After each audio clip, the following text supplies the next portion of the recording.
This is a Flying Cow production.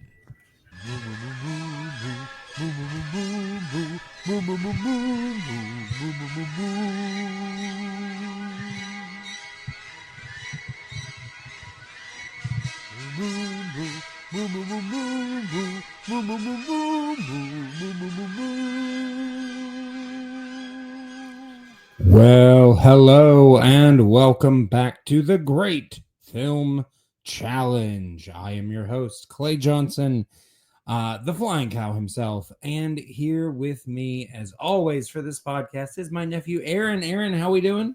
Good. How are you? I'm good. So we are here again today talking about the next film on our list, which is a French film. Not the first French film that we've done. No. But I will say I feel like this, last time we did Amelie. I liked Amelie a lot. Yeah, I did as well. And I will say I realize like the majority of French films that I've seen have been more kind of heightened to one degree or another, or very artistic in their construction. Yeah. This one was much more kind of straightforward. Yeah. But we are talking today about The Intouchables. That is Intouchables, not Untouchables, just so that there's no confusion. It is a 2011 French. The Wikipedia describes it as a buddy comedy drama, which was written and directed by Eric Toledano and Olivier Nakachi. And it stars Francois Cluzet and Omar Sy. And it is actually based on a true story. The true story inspired by Philippe Pozo de Bourgeot and his carer Abdel Salou. Obviously, I'm assuming that before this you were not familiar with this film necessarily. No, not at all. I will say I definitely had heard of it because I think only a few years ago they did an American remake called The Upside. Starred Bryan Cranston. I actually don't know who else is in that movie, but I do know it had Bryan Cranston in it.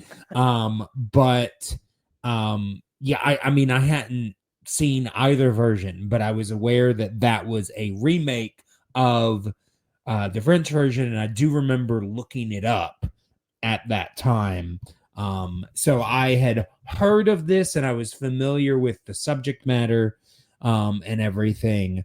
But I have not seen the American remake, so this was completely new to me. I will say we did watch this with your mother, and she seemed to be familiar with the American remake. She said that it was pretty much like straight up redone, like pretty shot for shot. I mean, again, I haven't seen it, so I can't say for sure, me either. but that's the way that she felt.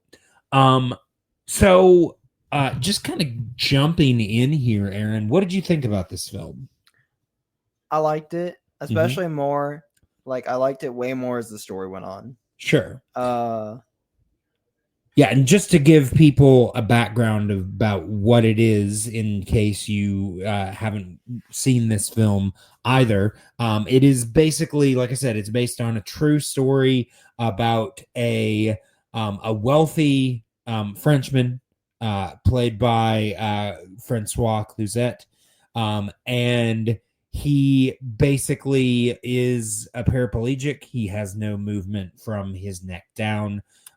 And no feeling as well. And so he needs a full-time carer. He has all sorts of people that, like I said, he is wealthy. He has all sorts of people who, run his house and his finances and all sorts of things, but he needs a full-time carer, and at the beginning of the film, he is looking for someone, and the character of Driz in the film. I Yes. don't know why they changed the name of the actual carer, but they did. So they, but he played by Omar Sy. Basically, he's just looking for every month he has to sign off to show that he's looking for a job just to keep his Yeah. government benefits going for unemployment. And so he's basically just there to get a signature. And Philippe seems to appreciate the fact that he's not a professional and that he just kind of treats him like a regular guy. Yeah. And ends up hiring him, and they end up kind of forming an unlikely bond, attachment, friendship, as you know, they kind of deal with Philippe's life and various other concerns. But yeah, so you said that you liked it as more went along. Yeah. Expound upon that for me. I feel like we saw Philippe become more like loose. Sure. I wouldn't say absolutely. independent. No, I don't know what. Well, I mean, unfortunately, in his situation, he can't be fully Yeah. independent. But you know, he definitely, you know, loosened up his, you know, his everything. Yeah, I mean, I like I said, part of what drew him to Driz was his kind of the approach that he had to life. Yeah. The non-conventional, you know, uptight kind of Yeah. And you know, he definitely like he still had like an appreciation for art and opera and things like that, things that Driz wasn't really into. But you know, Driz kind of opened him up to, you know, being more vulnerable with people. He got him to, you know, try to date, and Yeah. you know, got him to kind of reach out and just be a little bit more flexible. I mean, I don't know that the character of Driz, I mean, I think that he learned some responsibility. Oh yeah, for sure. We do see at the beginning of the film he's kind of been kicked out of his house because all he wants to do is continue to be on unemployment. Yeah. And so his, as we discover later, his aunt, who kind of serves as his surrogate mother, Yeah. you know, kicks him out because she just can't deal with, you know, feeding another mouth. She's got, you know, Yeah. a lot on her plate. And, you know, by towards the end, he's much more willing to accept responsibility and, you know, get a job and, you know, do what is needed to help take care of his family. So, you know, they both benefit from this arrangement. But what were some of your favorite parts of this film?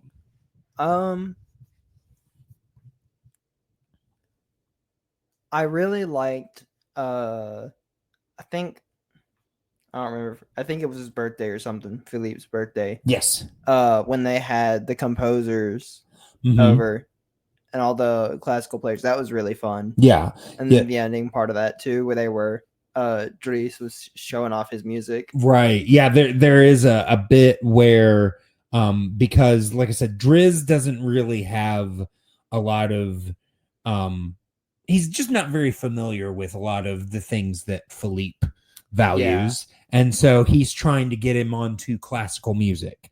And of course, the only things that he perks up at are the things that he's heard in ads or things like that. And then he tries to introduce Philippe to, you know, Earth, Wind, and Fire and his type of music. So yeah, that was definitely a fun little beat, fun bit there. Yeah, I liked that, it, obviously we're coming from two different classes of people here, Uh-huh. and they didn't do like a Driving Miss Daisy where it was like, oh, we can solve all of our problems if we're just nice and friends. It was very much more about two friends and kind of acknowledging the fact that, you know, not all of the problems could be solved Yeah. just, based on the fact of him having a good job, Yep. or being helped by this rich white man. There are still things that, he's going to have to do. And so I think it would have been very easy. I mean, again, this is based on a true story, so that kind of helps. But I think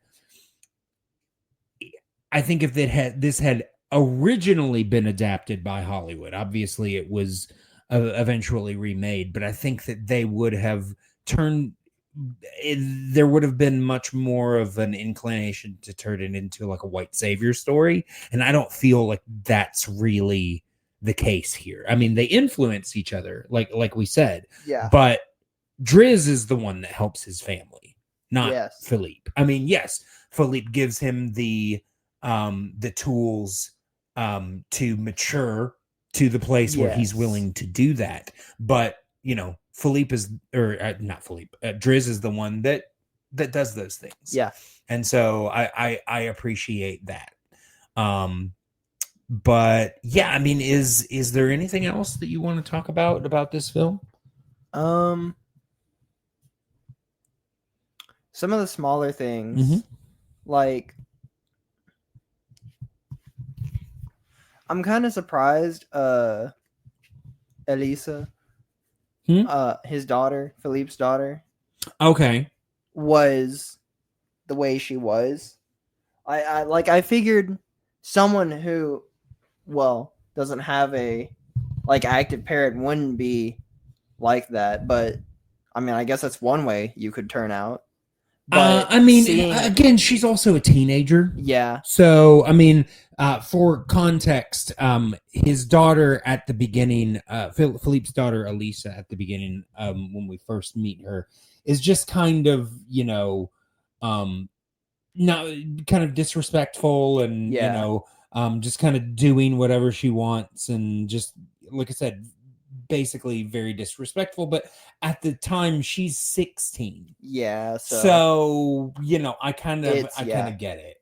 I will say a character that I actually really enjoyed was Yvonne. Yeah, she was funny.